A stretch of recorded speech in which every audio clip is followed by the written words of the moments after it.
9 തരം മാലാഖമാർ.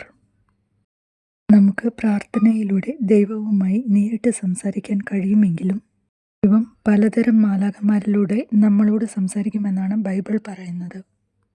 ഓരോ മാലാഖയ്ക്കും 3 പ്രധാന വിഭാഗങ്ങളിലായി പ്രത്യേക സ്ഥാനങ്ങളുണ്ട്. 9 തരം മാലാഖമാരോ സംഘങ്ങളോ ഉണ്ട്. നമ്മളെപ്പോലെ തന്നെയാണ് മാലാഖമാരും.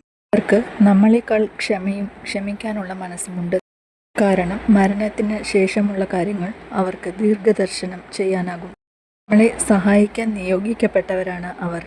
നമ്മുടെ ജീവിത ലക്ഷ്യങ്ങളെക്കുറിച്ച് അവർക്ക് അറിയാമെങ്കിലും അവരുടെ ഇഷ്ടം നമ്മളിൽ അടിച്ചേൽപ്പിക്കില്ല. ഇതാ മാലാഖമാരുടെ 9 വിഭാഗങ്ങൾ. സെറാഫിം.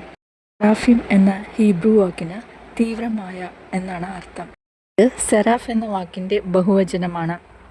ബൈബിളിൽ ഈ മാലാഖമാർക്ക് മുഖവും കൈകളും കാലുകളും ഉള്ളതായി വിവരിക്കുന്നു. ഓരോ സെറാഫിനും 6 ചിറകുകളുണ്ട്. ഇതിൽ 4 ചിറകുകൾ ദൈവത്തിൻ്റെ സാന്നിധ്യത്തിൽ എളിമയുടെ സൂചനയായി ഉപയോഗിക്കുന്നു. മറ്റ് 2 ചിറകുകൾ പറക്കാൻ വേണ്ടിയാണ്.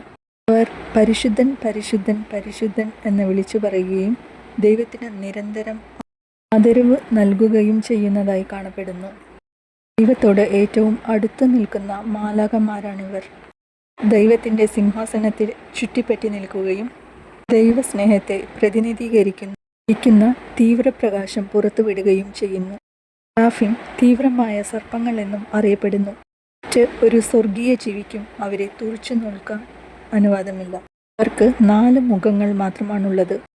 അവരാകെ 4 പേർ മാത്രമേയുള്ളൂ. ഭൂമിയിൽ വരുമ്പോൾ അവർ അവരുടെ സർപ്പരൂപം ഉപേക്ഷിച്ച് ഉയരം കൂടിയ മെലിഞ്ഞ എടുപ്പുള്ള മനുഷ്യരൂപങ്ങൾ സ്വീകരിക്കുന്നു.